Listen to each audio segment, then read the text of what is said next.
nearly 200 candles lit, reminding me of the Easter Vigil, which is the very reason why we're doing it. The Easter Vigil is the heart of all the liturgies of the church here. So this is spectacular. You're all participating in a beautiful feast of light. And the prayer I just prayed in the gospel from Simeon, he's waiting all his life. So was Anna the prophetess. And he says, now I can go because I've seen the light of the nations. So the church, for well over 1,000 years, on February 2nd, blesses candles that are being used in the liturgical celebrations, which is why we're here on this beautiful evening. This used to be in the old calendar that I grew up with. This was the actual last day of Christmas, was February 2nd. It's called Candlemas Day. It still is. It's a blessing of the candles. So as I'm preaching, seeing the light that flickers in front of your eyes. See Simeon and Anna. They're here with us in spirit. See Christ, the risen Lord, the Easter Lord, hovering over this assembly of light.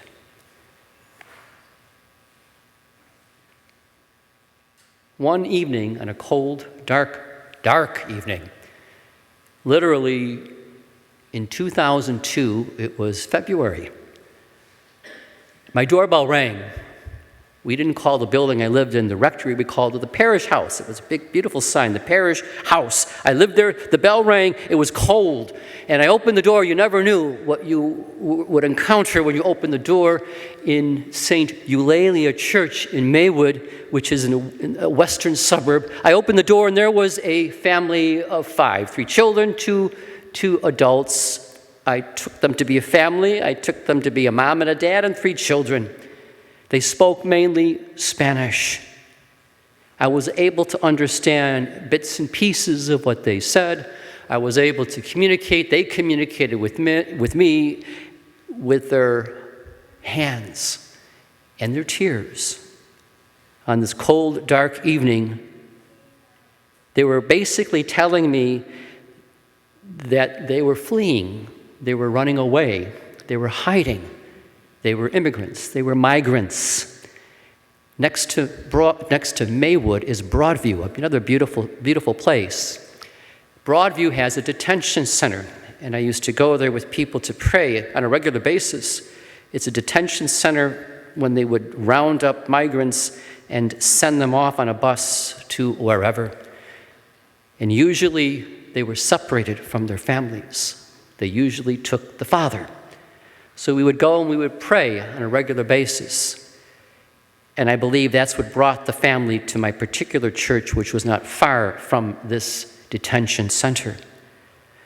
So given a few phone calls and the dean of the area who spoke fluent Spanish, I did what I could to help them.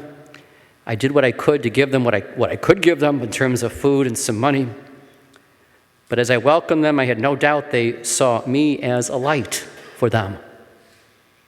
And I did. I hid them. And the miracle of that night is they became the light of Christ for me. I have never spoken about this until tonight. That event happened, whatever the math is, 2002 to 2025, I think it's whatever it is. It's 20-some years later. I've never spoken to anyone about it until tonight. That's how God works. What would you do if you encountered a family like that? What would you do? Many would turn them in. What would you do? Follow the letter of the law? I have no doubt that they looked at me with love. And I hope they saw some sign of love in me. I felt horrible for them. This feast celebrates the light of Christ in the midst of darkness. It was a dark night, literally like this, but there was a darkness that hovered around this family of children and a mom and a dad. Many darknesses exist in the world. Many darknesses exist in our own hearts. That's where it all begins, in the human heart. When Mary and Joseph brought their beautiful child, those words of Simeon about their son being the light of the nations, but he also said, this son of yours is going to grow up to be a man. And he's going to be a sign that will be contradicted. The passion is predicted right here. He will be the cause of the rise and the fall of the many. A sword will pierce your heart, he said to Mary. And indeed, a sword pierces her heart right now in this assembly. It pierced her heart when that couple rang my doorbell in the parish house. Her heart is pierced because we're all her children. Her heart is pierced. She is the mother of light. She always leads us to the light. She is not our salvation. The light is Christ. She presents her son with Joseph, who is always forgotten, to Simeon and Anna, who's always forgotten, the prophetess. Anna, do you remember me proclaiming Anna? Do you remember that? She's the first person to evangelize the gospel, is Anna. That's all we know about her. All we know about her. This feast embraces the light. You are the light. This feast is a reminder to us that we have to accompany people in their darknesses. The darknesses can be illness. It can be depression. It can be anxiety, panic attacks. It could be cancer. It can be bigotry and racism. There are so many darknesses. And Christ, in his body and blood and divinity, brought it together in that beautiful reading to Hebrews. He had to become flesh and blood and soul and spirit so he could, in his divinity, fill us with light, fill us with hope, fill us with mercy, open the doors to people who are enveloped in darkness. What would you do? What would you do now, as I am preaching now, right now? Not an exaggeration. There are realities going on in the city, in the darkened walls of the city, looking for people like that family of 20-some years ago. Criminals must be discovered. Anyone who is a criminal and does horrible things, including the undocumented and the immigrant and the migrant, if they do bad things, get them out of here. They don't belong. We have to be very, very careful, however, in dividing families. I witnessed it. It's horrible to see children having to say goodbye to their parent. That's going to happen. There are people living in fear. As we remember that in Matthew's gospel, after Jesus was born, his parents became immigrants and refugees, and they went to a country that was not theirs. They crossed the borders into Egypt because their son would have been killed by Herod. You will do anything for your son or daughter, will you not, to protect them? Anyone who says no, you're lying. If you have a son or daughter and you have a family, you want to protect them, and if they can't eat, you're going to do anything you can to feed them. I would do anything to feed my infant or my child, including steal from a store. Wouldn't you? Or are you too above that? You're not. Borders are absolutely essential and necessary. But we have to look at how the borders came about and how treaties were signed over 30 years ago, which divvied up the lands of Central and South America and Africa, and giving the land from the farm, taking the land from the farmers and giving them to conglomerations so that we could eat raspberries and blueberries 24/7, 365 days a year. So we can have our coffee beans and our vegetables all the time. Do you remember? I remember when the certain seasons ended.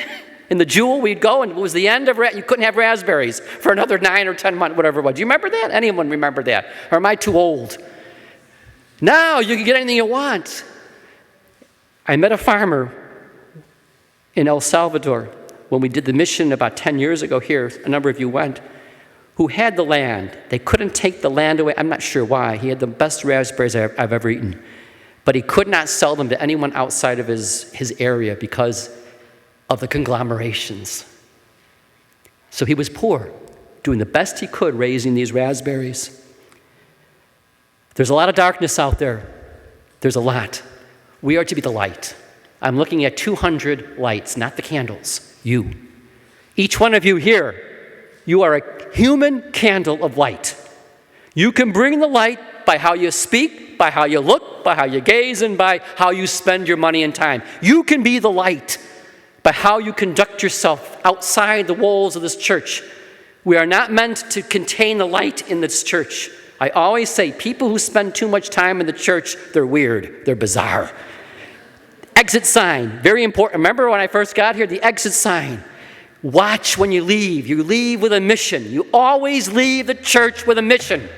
Body, blood, gospel, soul, music, candle, light, preaching. You leave with something so that you can give, because you are the priest in the world. You are the priest that brings light, not me, you. Act like a priest when you leave the church. Act like a priest every moment of your life. You are a mediator. That's a priest. A mediator by who you are and what you do. Your priesthood is connected with my priesthood. And as priests, I have the ordained priesthood. You have the priesthood of the faithful. We're all priests. And may we leave this church tonight with the light. And when you leave the church, take a candle with you. That's for you. Bring it home with you and periodically light the candle as a reminder of this liturgy, as a reminder of that family at St. Eulalia that I just told you about, as a reminder how good you and I have it. Despite all of our problems, despite the fact that we can't make ends meet, we still have family, we still live in a great country, we still have a home, we still have food, most of us in this church. Think of the people that don't when you light that candle. May this liturgy be a reminder to you for the rest of your life. May this very liturgy, this very evening, this very night of blessing of candles of you and your light, may it help you to be people of the light.